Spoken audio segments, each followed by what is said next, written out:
भारत के लगभग 2600 साल के सभ्यता संस्कृति का पुख्ता और प्रमाणित इतिहास मिल चुका है, जिसमें पूर्व का लगभग 1500 साल बुद्ध काल रहा है, जिसमें न जाति थी न वर्ण था। 8वीं शताब्दी के बाद राजस्थान के आबू पर्वत पर धर्मांतरण यज्ञ करने के पश्चात भारत में वर्ण व्यवस्था का उदय हुआ।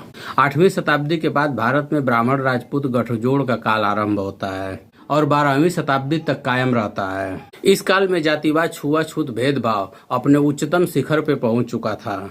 इस काल में शूद्र नाम मात्र के इंसान रह गए थे। उनकी स्थिति जानवरों से भी बदतर थी। इस काल में शास्त्रों ग्रंथों की बातें अक्षरशः समाज में लागू थी। सब कुछ मंत्रों और देवी देवताओं के हिसाब से होता था। सब कुछ वर्ण व्यवस्था के आधार पर चल रहा था। राजाओं का काम एक दूसरे से लड़ना, एक दूसरे को नीचा दिखाना बस रह गया था।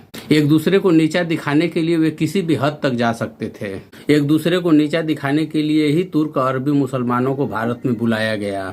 अपने पड़ोसी राज्य को तुर्क मुसलमानों से मिलकर हराने के बाद मुसलमानों के अधीन शासन किया गया। इस तरह धीरे धीरे पूरे भारत पर तुर्क और अरबी मुसलमानों का शासन हो गया। 8वीं शताब्दी से 12वीं शताब्दी के बीच जितने भी राजा हुए, उनका राज्य आज के एक जिले या 2 जिले से ज्यादा नहीं होता था।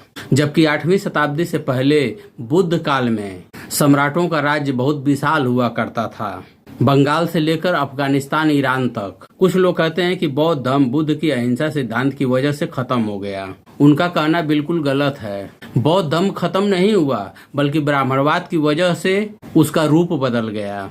जो बौद्ध काल में चक्रवर्ती सम्राट हुआ करते थे, जिनका राज्य बंगाल से अफगानिस्तान, ईरान तक फैला हुआ था, ब्राह्मणवाद की वजह से वे छोटे छोटे राज्यों में तब्दील हो गए। इन छोटे छोटे राजाओं को ब्राह्मणवाद ने अपने फायदे के लिए खूब लड़ाया। जो लोग कहते हैं कि भारत से बौद्ध धर्म खत्म हो गया, उनको बताना चाहता हूं कि भारत में आज भी बुद्ध की ही पूजा होती है। यकीन नहीं होता है तो काल्पनिक ग्रंथों, साहित्यों को साइड रखकर मंदिरों, मूर्तियों का इतिहास भारतीय पुरातत्व विभाग में खोजो। आंखें खुली की खुली रह जाएंगी। हमको इतिहास वही पढ़ाया गया या पढ़ाया जा रहा है जो ब्राह्मणवाद पढ़ाना चाहता था।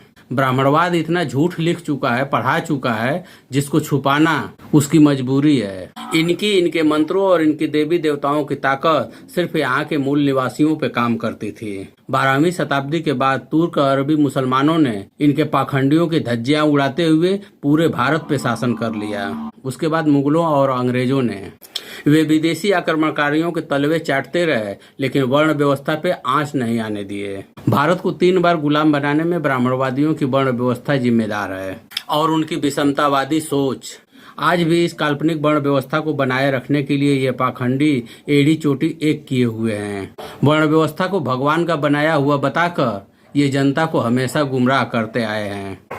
ये जानते हैं कि लोगों की भावनाएं भगवान से काफी जुड़ी हुई हैं। भगवान को सामने रख देने से लोग सवाल करना बंद कर देते हैं। लोगों में भगवान का डर पैदा करके अपना उल्लू सीधा करना इनकी पुश्तैनी आदत है और लोग भी उसे भगवान की मर्जी समझकर शांत हो जाते हैं। अब सवाल ये उठता है कि ये भगवान आखिर है कौन? बौद्ध ग्रंथों के अनुसार इंद्र, ब्रह्मा, विष्णु, महेश आदि देवी देवता को भगवान कहा जाता था, लेकिन वे भगवान नहीं थे जिसे आप सृष्टि का निर्माता समझते हैं। बौद्ध ग्रंथों के अनुसार जो लोभ, दोष, मोह से मुक्त है, जो सारी बुराइयों का त्याग कर चुका है, जो भगवा वस्त्र धारण करके साधु सन्यासी बन गया है, लोग उस समय उन्हें भगवान कहते थे। लेकिन उन भगवानों में ब्राह्मणवाद का तड़का लगाकर पाखंडियों ने उन भगवानों को चमत्कारिक और अलौकिक बना दिया। इनके बारे में तमाम काल्पनिक कथा कहानियां लिखकर, उनके ऊपर दुकान खोलकर, अपने झूठ का प्रचार करके इन भगवानों के असली इतिहास को ही मिटा दिया। धन्य हैं वे अंग्रेज जो भारत के असली इतिहास बुद्ध को जमीन से बाहर निकाला। वही सच आज जैसे जैसे जनता के बीच में आ रहा है, इन पाखंडियों और अंधभक्तों की आस्था आहत होने लग रही है। पाखंडियों द्वारा आस्था आहत गैंग तैयार किया जा रहा है। उसी गैंग के माध्यम से गाली देकर, धमकी देकर, कभी कभी तो जान से मारकर लोगों को चुप कराने की कोशिश की जा रही है। पाखंडियों और मुख पुत्रों से तो मुझे कुछ नहीं कहना है, लेकिन अंधभक्तों से 2 बात कहना जरूर चाहूंगा। अगर तुम भगवान को मानते हो तो उसी भगवान ने तुम्हें आंख, कान, नाक, मुंह, दिमाग और तर्क वितर्क करने की शक्ति दिया है।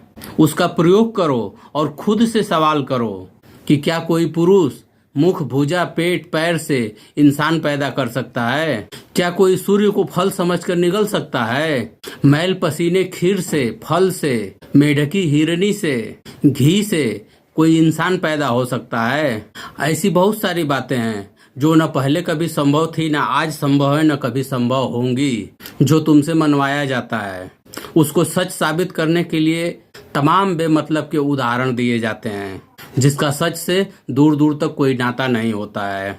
कुछ लोग सोच रहे होंगे कि वे भगवान थे, कुछ भी कर सकते हैं। तो मैं चैलेंज करता हूं कि इस देश में लाखों पाखंडी हैं, सब मिलकर देश के लिए नहीं, समाज के लिए नहीं, महाज्ञानी, प्रकांड विद्वान, सत्पुरुष, चारों वेदों के ज्ञाता भद्राचार्य जी महाराज जी की आंखें ठीक कर दें, जो हमेशा देवी देवताओं के करीब रहते हैं। मैं समझता हूं कि उनसे बड़ा धार्मिक इस धरती पे दूसरा कोई नहीं होगा।